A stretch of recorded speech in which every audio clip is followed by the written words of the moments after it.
Said that, if anyone who doubted whether the world was better off without Saddam Hussein in power didn't have the judgment to be president. I don't think he was misleading. I think what is misleading is to say you can lead and succeed in Iraq if you keep changing your positions on this war, and he has. As the politics change, his positions change, and that's not how a commander-in-chief acts. Let me finish. The intelligence I looked at was the same intelligence my opponent looked at. It's the very same intelligence. And when I stood up there and spoke to the Congress, I was speaking off the same intelligence he looked at to make his decision to support the authorization of force. 30 seconds. We'll do a 30-second here. I wasn't misleading when I said he was a threat. Nor was I misleading on the day that the president decided to go to war when I said that he had made a mistake in not building strong alliances, and that I would have preferred that he did more diplomacy. I've had one position, one consistent position, that Saddam Hussein was a threat. There was a right way to disarm him and a wrong way, and the president chose the wrong way. 30 seconds, Mr. President. The only thing consistent about my opponent's position is that he's been inconsistent. He changes positions. And you cannot change positions in this war on terror if you expect to win. And I expect to win. It's necessary we win. We're being challenged like never before, and we have a duty to our country and to future generations of America to achieve a free Iraq, a free Afghanistan, and to rid the world of weapons of mass destruction. New question, Mr. President, 2 minutes. Has the war in Iraq been worth the cost in American lives? 1,052 as of today. No, every life is precious. Every life matters. The hardest part of the job is to know that I committed the troops in harm's way and then do the best I can to provide comfort for the loved ones who lost a son or a daughter or a husband and wife. And I think about Missy Johnson's a fantastic young lady I met in Charlotte, North Carolina. She and her son Brian, they came to see me. Her husband PJ got killed. He'd been in Afghanistan, went to Iraq. It's hard work to try to love her as best as I can, knowing full well that the decision I made caused her loved one to be in harm's way. I told her after we prayed and teared up and laughed some that I thought her husband's sacrifice was noble and worthy, because I understand the stakes of this war on terror. I understand that we must find al-Qaeda wherever they hide. We must deal with threats before they fully materialize, and Saddam Hussein was a threat. And that we must spread liberty, because in the long run, the way to defeat hatred and tyranny and oppression is to spread freedom. Missy understood that. That's what she told me her husband understood. So you say, was it worth it? It wasn't. Every life is precious. That's what distinguishes us from the enemy. Everybody matters. But I think it's worth it, Jim. I think it's worth it, because I know in the long term, a free Iraq, a free Afghanistan will set such a powerful example in the part of the world that's desperate for freedom, that will help change the world, that we can look back and say we did our duty. Senator, 90 seconds. I understand what the president's talking about, because I know what it means to lose people in combat. And the question, is it worth the cost, reminds me of my own thinking when I came back from fighting in that war. And it reminds me that it is vital for us not to confuse the war ever with the warriors. That happened before. And that's one of the reasons why I believe I can get this job done. Because I am determined for those soldiers and for those families, for those kids who put their lives on the line. That is noble. That's the most noble thing that anybody can do. And I want to make sure the outcome honors that nobility. Now we have a choice here. I've laid out a plan by which I think we can be successful in Iraq. With the summit, by doing better training faster, by doing what we need to do with respect to the UN and the elections. There's only 25% of the people in there. They can't have an election right now. The president's not getting the job done. So the choice for America is, you can have a plan that I've laid out in 4 points, each of which I can tell you more about, or you can go to johnkerry.com and see more of it, or you have the president's plan, which is 4 words: more of the same. I think my plan is better, and my plan has a better chance of standing up and fighting for those troops. I will never let those troops down, and will hunt and kill the terrorists wherever they are. All right, sir, go ahead. 30 seconds. Yeah,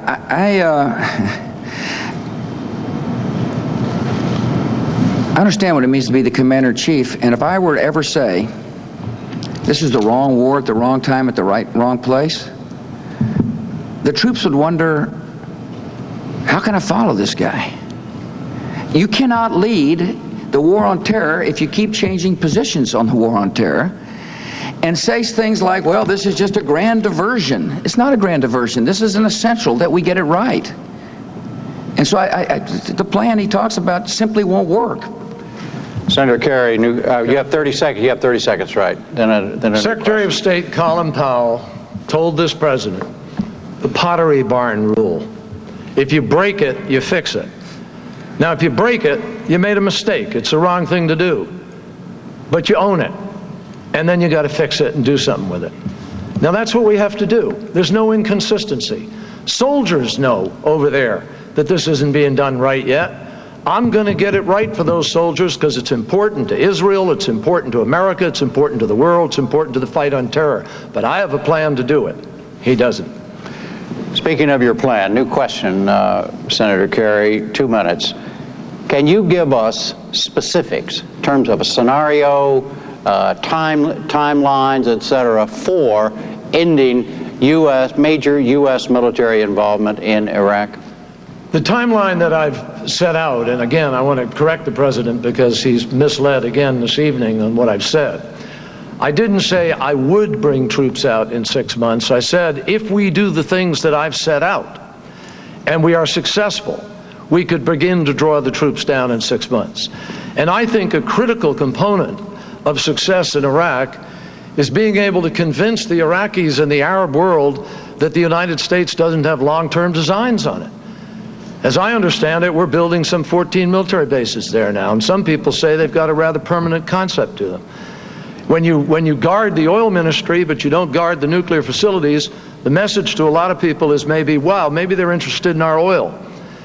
Now, the problem is that they didn't think these things through properly, and these are the things you have to think through.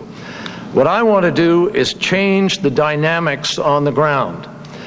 And you have to do that by beginning to not back off of Fallujahs and other places and send the wrong message to the terrorists.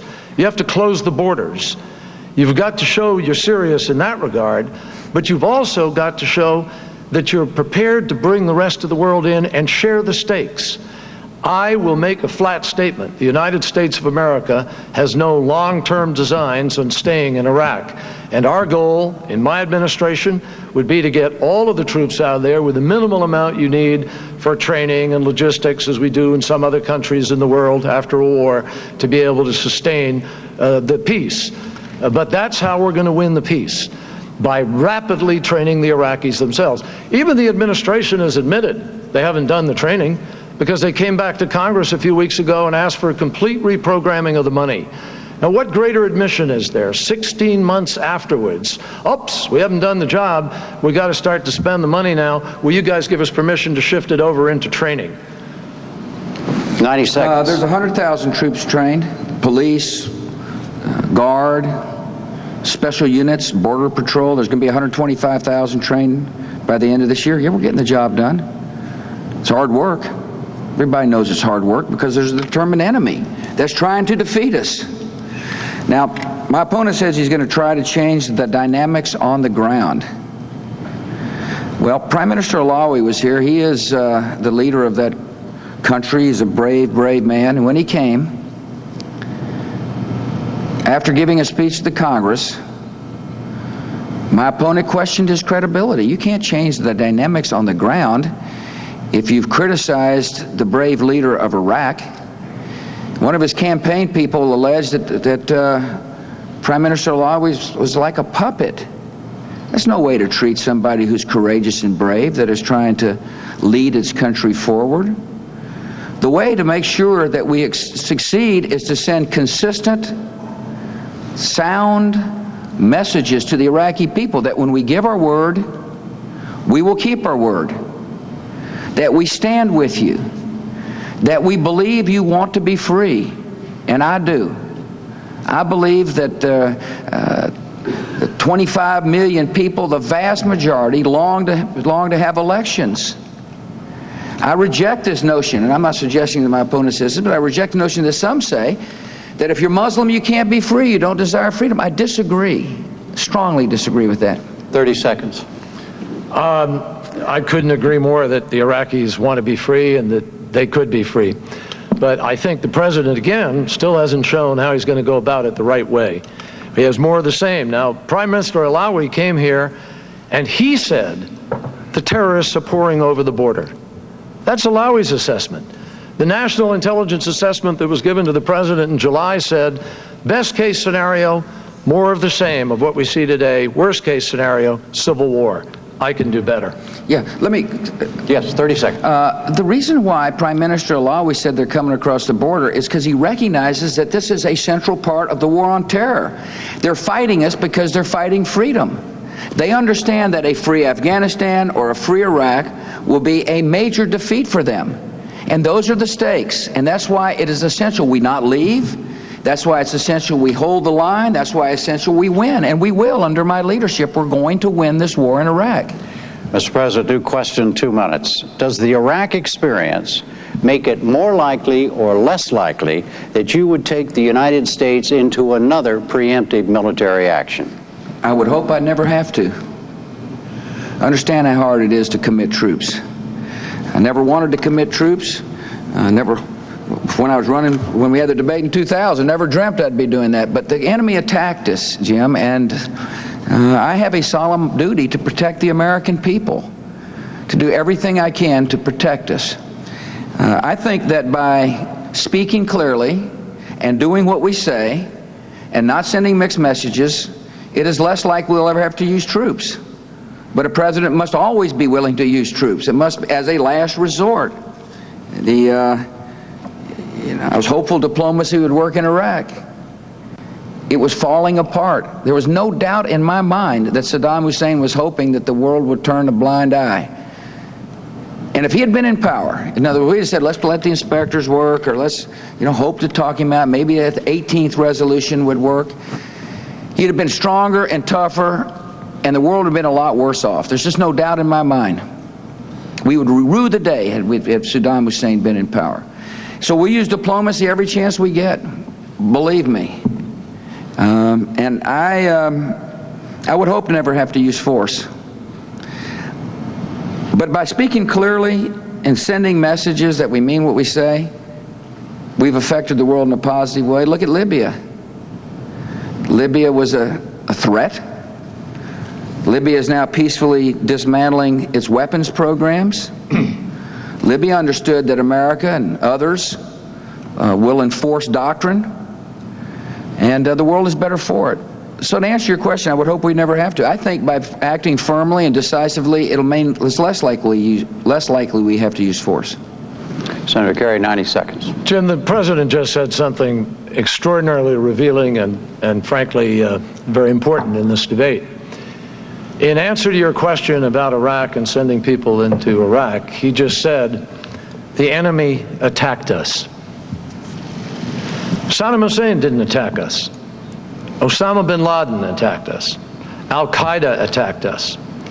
And when we had Osama bin Laden cornered in the mountains of Tora Bora, 1,000 of his cohorts with him in those mountains, with American military forces nearby and in the field, we didn't use the best trained troops in the world to go kill the world's #1 criminal and terrorist. They outsourced the job to Afghan warlords who only a week earlier had been on the other side fighting against us, neither of whom trusted each other. That's the enemy that attacked us. That's the enemy that was allowed to walk out of those mountains. That's the enemy that is now in 60 countries with stronger recruits. He also said Saddam Hussein would have been stronger. That is just factually incorrect. 2/3 of the country was a no-fly zone when we started this war. We would have had sanctions. We would have had the UN inspectors. Saddam Hussein would have been continually weakening. If the president had shown the patience to go through another round of resolution, to sit down with those leaders, say, what do you need? What do you need now? How much more will it take to get you to join us? We'd be in a stronger place today. First, listen, of course I know Osama bin Laden attacked us. I know that.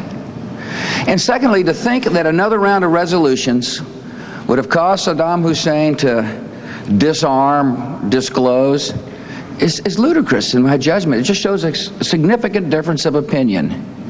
We tried diplomacy. We did our best. He was hoping to turn a blind eye, and yes, he would have been stronger had we not dealt with him. He had the capability of making weapons, and he would have made weapons. 30 seconds, Senator.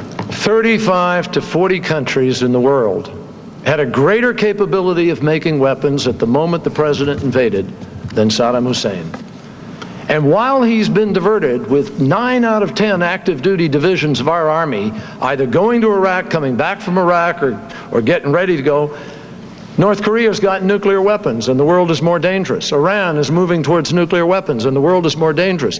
Darfur has a genocide, the world is more dangerous. I'd have made a better choice.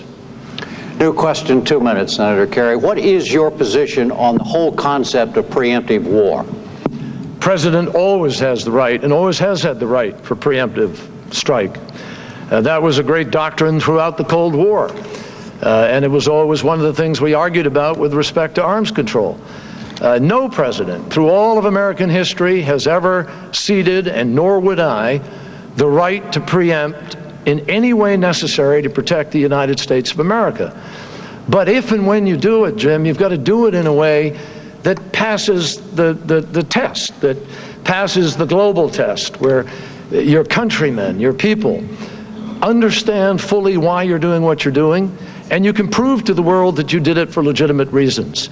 Here we have our own Secretary of State who's had to apologize to the world for the presentation he made to the United Nations. I mean, we can remember when President Kennedy in the Cuban Missile Crisis sent his Secretary of State to Paris to meet with de Gaulle. And in the middle of the discussion to tell them about the missiles in Cuba, he said, here, let me show you the photos. And de Gaulle waved him off and said, no, no, no, no. The word of the President of the United States is good enough for me. How many leaders in the world today would respond to us as a result of what we've done in that way? So what is at test here is the credibility of the United States of America and how we lead the world. Iran and Iraq are now more dangerous. Iran and North Korea are now more dangerous. Now, whether preemption is ultimately what has to happen or not, I don't know yet. But I'll tell you this, as president, I'll never take my eye off that ball. I've been fighting for proliferation the entire time, anti-proliferation the entire time I've been in the Congress. And we've watched this president actually turn away from some of the treaties that were on the table. You don't help yourself with other nations when you turn away from the global warming treaty, for instance, or when you refuse to deal at length with the United Nations. You have to earn that respect. And I think we have a lot of earning back to do. 90 seconds.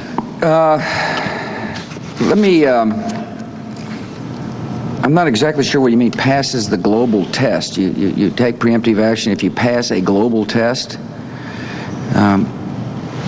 My attitude is you take preemptive action in order to protect the American people, that you act in order to make this country secure. My opponent talks about me not signing certain treaties. Well, let me tell you one thing I didn't sign, and I think it shows a difference of our opinion. The difference of opinions. And that is, I wouldn't join the International Criminal Court. This is a body based in The Hague where unaccountable judges and prosecutors could pull our troops, our diplomats up for trial. And I wouldn't join it. I understand that in certain capitals of around the world that wasn't a popular move. But it's the right move not to join a foreign court that where our people could be prosecuted. My opponent is for joining the International Criminal Court. I just think trying to be popular kind of in the global sense, if it's not in our best interest, makes no sense. I'm interested in working with other nations and do a lot of it, but I'm not going to make decisions that I think are wrong for America. New question, Mr. President. Do you believe that diplomacy and sanctions can resolve the nuclear problems with North Korea and Iran, taking them in any order you would like? North Korea first, I do. Let me say, I certainly hope so. Before I was sworn in, the policy of this government was to have bilateral negotiations with North Korea. And we signed an agreement with North Korea that my administration found out that was not being honored by the North Koreans. And so I decided that a better way to approach the issue was to get other nations involved, just besides us. And in Crawford, Texas, Jiang Zemin and I agreed that the nuclear weapons-free Korean Peninsula was in his interest and our interest and the world's interest. And so we began a new dialogue with North Korea, one that included not only the United States, but now China. And China's got a lot of influence over North Korea, in some ways more than we do. As well, we included South Korea, Japan, and Russia. So now there are 5 voices speaking to Kim Jong-il, not just one. And so if Kim Jong-il decides again to not honor an agreement, he's not only doing injustice to America, he'd be doing injustice to China as well. And I think this will work. It's not going to work if we open up a dialogue with Kim Jong-il. That's what he wants. He wants to unravel the 6-party talks, or the five-nation coalition that's sending him a clear message. On Iran, I hope we can do the same thing. Continue to work with the world to convince the Iranian mullahs to abandon their nuclear ambitions.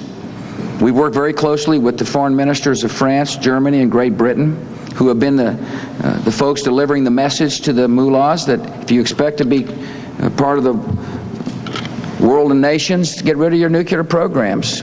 The IAEA is involved. There's a special protocol recently been passed that allows for instant inspections. I hope we can do it, and we've got a good strategy.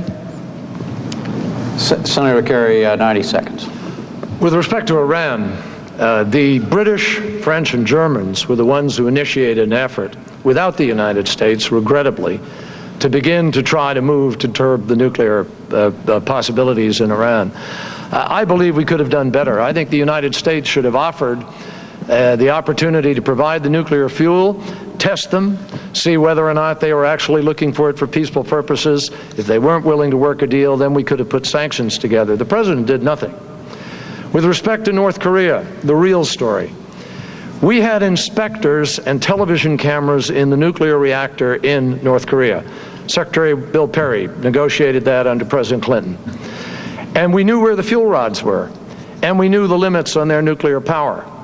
Colin Powell, our Secretary of State, announced one day that we were going to continue the dialogue and work with the North Koreans. The president reversed him publicly while the president of South Korea was here. And the president of South Korea went back to South Korea bewildered and embarrassed because it went against his policy. And for 2 years, this administration didn't talk at all to North Korea. While they didn't talk at all, the fuel rods came out, the inspectors were kicked out, the television cameras were kicked out, and today there are 4 to 7 nuclear weapons in the hands of North Korea. That happened on this president's watch. Now that, I think, is one of the most serious sort of reversals of, or mixed messages that you could possibly send. I want to make sure, yes sir, but in this 1 minute, I want to make sure that we understand, that the people watching here understand the differences between the two of you on this. You want to continue the multinational talks, right, correct? And you're willing to do it. I want bilateral talks which put all of the issues from the armistice of 1952, the economic issues, the human rights issues, the artillery disposal issues, the DMZ issues, and the nuclear issues on the table. And you're opposed to that, right? The minute we have bilateral talks, the 6-party talks will unwind. It's exactly what Kim Jong-il wants. And by the way, The breach on the agreement was not through plutonium. The breach on the agreement is highly enriched uranium. That's what we caught him doing. That's where he was breaking the agreement. Secondly, he said that my opponent said he worked to put sanctions on Iran. We've already sanctioned Iran. We can't sanction them anymore. There are sanctions in place on Iran. And finally, we were a party to the convincing, to working with Germany, France, and Great Britain to send their foreign ministers into Iran. New question, 2 minutes. Senator Kerry, you mentioned Darfur, the Darfur region of Sudan. 50,000 people have already died in that area. More than 1 million are homeless. It has been labeled an act of ongoing genocide, yet neither one of you or anyone else connected with your campaigns or your administration that I can find has discussed the possibility of sending in troops. Why not? Well, I'll tell you exactly why not, but I first want to say something about those sanctions on Iran. Only the United States put the sanctions on alone, and that's exactly what I'm talking about. In order for the sanctions to be effective, we should have been working with the British, French, and Germans and other countries, and that's the difference between the president and me. And there again, he sort of slid by the question. Now, with respect to Darfur, yes, it is a genocide. And months ago, many of us were pressing for action. I think the reason that we're not saying send American troops in at this point is severalfold. Number one, we can do this through the African Union, providing we give them the logistical support. Right now, all the president is providing is humanitarian support. We need to do more than that. They've got to have the logistical capacity to go in and stop the killing. And that's going to require more than is on the table today. I also believe that it is one of the reasons we can't do it is we're overextended. Ask the people in the armed forces today. We've got guards and reserves who are doing double duties. We've got a backdoor draft taking place in America today. People with stop-loss programs where they're told you can't get out of the military. 9 out of our 10 active duty divisions committed to Iraq one way or the other, either going, coming, or preparing. So this is the way the president has overextended the United States. That's why, in my plan, I add 2 active duty divisions to the United States Army. Not for Iraq, but for our general demands across the globe. I also intend to double the number of special forces so that we can do the job we need to do with respect to fighting the terrorists around the world. And if we do that, then we have the ability to be able to respond more rapidly. But I'll tell you this, as president, if it took American forces to some degree to coalesce the African Union, I'd be prepared to do it because we could never allow another Rwanda. It's a moral responsibility for us in the world. 90 seconds. Back to Iran just for a second. It was not my administration that put the sanctions on Iran. That happened long before I arrived in Washington, D.C. In terms of Darfur, I agree it's genocide, and Colin Powell so stated. We have committed $200 million worth of aid. We're the leading donor in the world to help the suffering people there. We will commit more over time to help. We were very much involved at the UN on the sanction policy of the Bashir government in the Sudan. Prior to Darfur, Ambassador Jack Danforth had been negotiating a North-South agreement that we would hope would have brought peace to the Sudan. I agree with my opponent that we shouldn't be committing troops, that we ought to be working with the African Union to do so. Precisely what we did in Liberia. We helped stabilize the situation with some troops, and when the African Union came, we moved them out. My hope is that the African Union moves rapidly to help save lives. Fortunately, the rainy season will be ending shortly, which will make it easier to get aid there and help the long-suffering people there. New question, President Bush. There are clearly, as we have heard, major policy differences between the two of you. Are there also underlying character issues that you believe are serious enough to deny Senator Kerry the job as Commander-in-Chief of the United States? Whew, that's a loaded question. First of all, I admire Senator Kerry's service to our country. I admire the fact that he is a great dad. I appreciate the fact that his daughters have been so kind to my daughters, and in what has been a pretty hard experience for, I guess, young girls seeing their dads out there campaigning. I admire the fact that he served for 20 years in the Senate, although I'm not so sure I admire the record. I won't hold it against him that he went to Yale. Nothing wrong with that.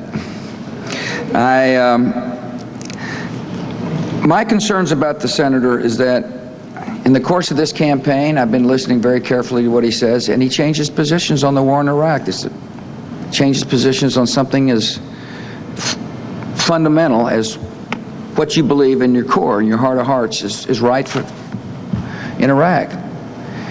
You cannot lead if you send mixed messages. Mixed messages send the wrong signals to our troops. Mixed messages send the wrong signals to our allies. Mixed messages send the wrong signals to the Iraqi citizens. And that's my biggest concern about my opponent. I admire his service, but I just know how this world works.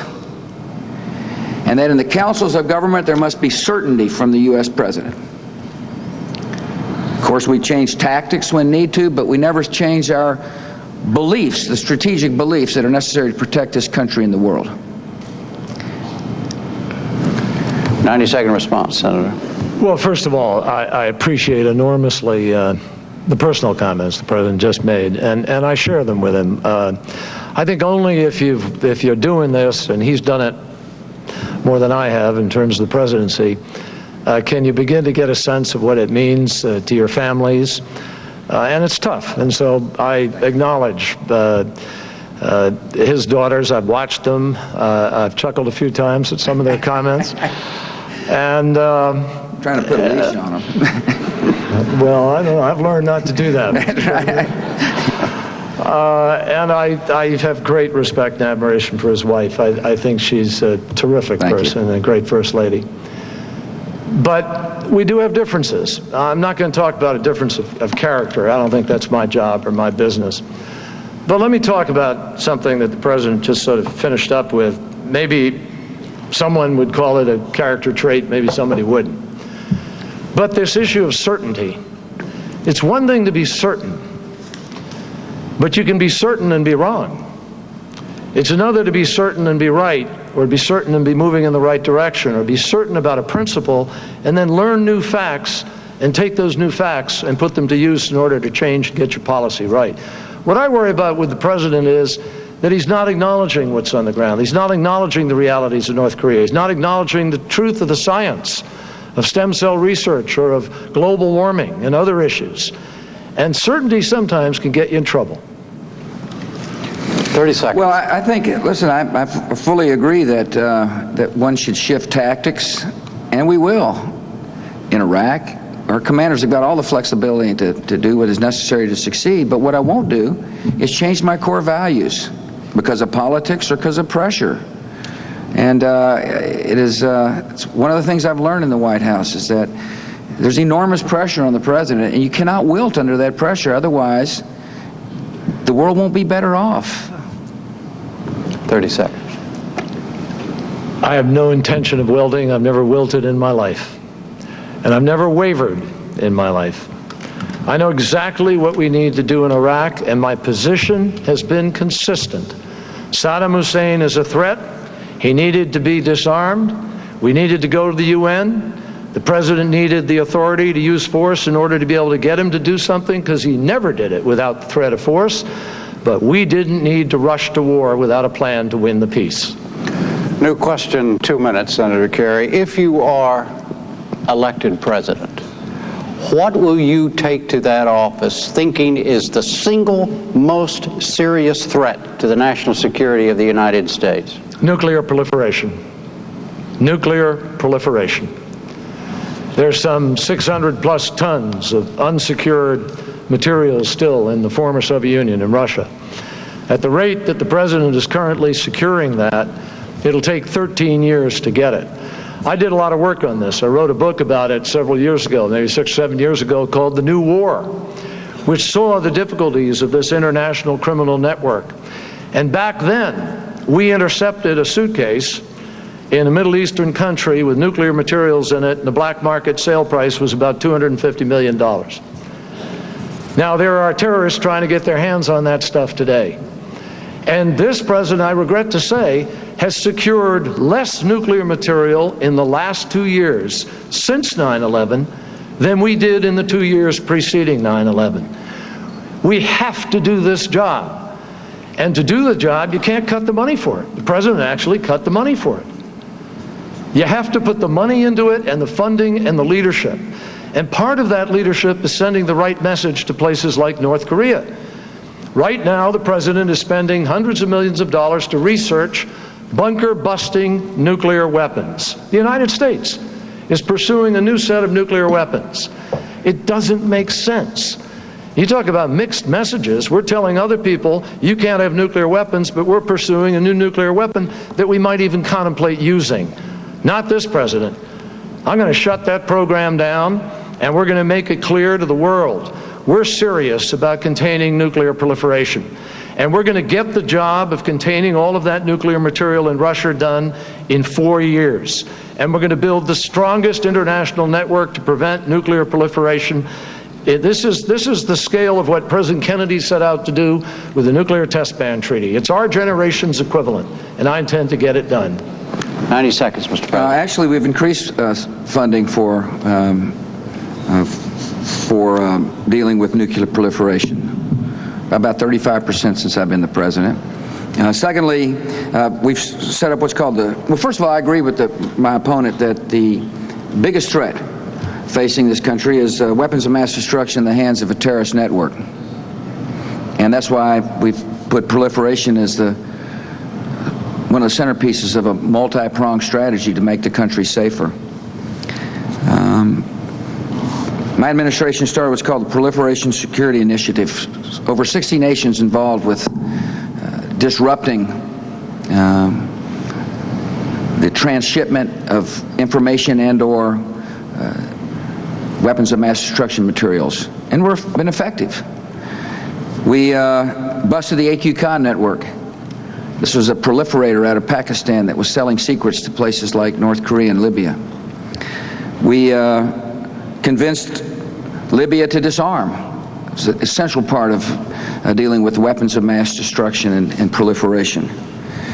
I'll tell you another way to help protect America in the long run is to continue with missile defenses. And we've got a robust research and development program that has been ongoing during my administration. We'll be implementing a missile defense system relatively quickly. And that is another way to help deal with the threats that we face in the 21st century. My opponent is opposed to the missile defenses.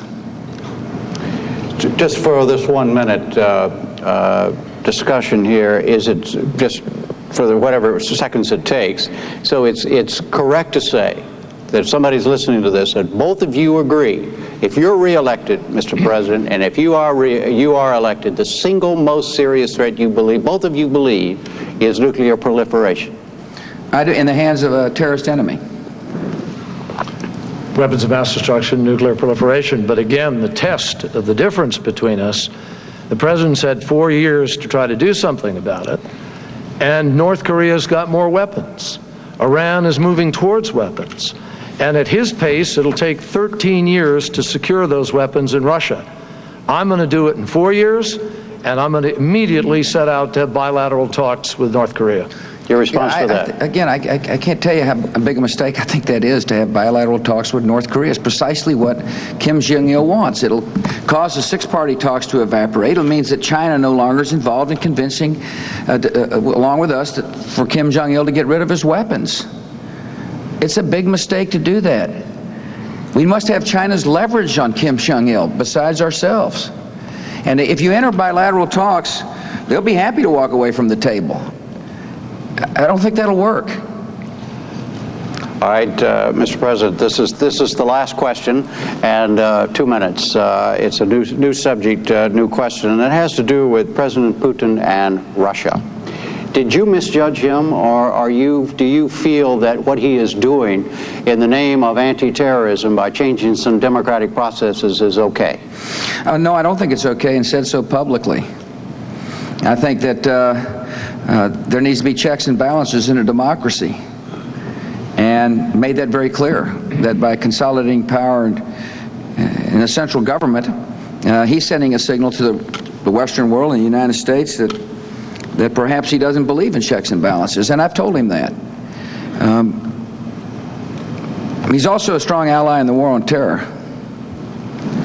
He is, listen, they went through a horrible situation in Beslan where these terrorists gunned down young school kids. That's the nature of the enemy, by the way. That's why we need to be firm and resolve in bringing them to justice. It's precisely what Vladimir Putin understands as well. I've got a good relation with Vladimir, and it's important that we do have a good relation because that enables me to better comment to him and to discuss with him some of the decisions he makes. I found that in this world that it's important to establish good personal relationship with people so that when you have disagreements, you're able to disagree in a way that is effective. And so I've told him my opinion. I look forward to discussing it more with him as time goes on. Russia is a country in transition. Vladimir is going to have to make some hard choices, and I think it's very important for the American president as well as other Western leaders to remind him of the great benefits of democracy, that democracy will best help the people realize their hopes and aspirations and dreams. And I will continue working with him over the next 4 years. 90 seconds, Senator Kerry. Well, let me just say quickly that I've had an extraordinary experience of watching up close and personal that transition in Russia, because I was there right after the transformation, and I was probably one of the first senators, along with Senator Bob Smith of New Hampshire, a former senator, to go down into the KGB underneath Treblinka Square and see reams of files with names in them. And it sort of brought home the transition to democracy that Russia was trying to make. I regret what's happened in these past months, and I think it goes beyond just the response to terror. Mr. Putin now controls all the television stations. His political opposition is being put in jail. And I think it's very important for the United States, obviously, to have a working relationship that is good. This is a very important country to us, and we want a partnership. But we always have to stand up for democracy. As George Will said the other day, freedom on the march, not in Russia right now. Now, I'd like to come back for a quick moment, if I can, to that issue about China and the talks, because that's one of the most critical issues here, North Korea. Just because the president says it can't be done, that you'd lose China, doesn't mean it can't be done. I mean, this is the president who said there were weapons of mass destruction, said mission accomplished, said we could fight the war on the cheap, none of which were true. We can have bilateral talks with Kim Jong-il, and we can get those weapons at the same time as we get China, because China has an interest in the outcome too. 30 seconds, Mr. President. You know my opinion on North Korea. I can't say any more plainly. Why do you use the word truth again? Pardon me? You're talking about the truth of the matter. Use the word truth again. Did that raise any hackles with you? Oh, I'm a pretty calm guy. I mean, okay, all right. I don't take it personally. Yeah. But you know, look, we looked at the same intelligence and came to the same conclusion that Saddam Hussein was a grave threat.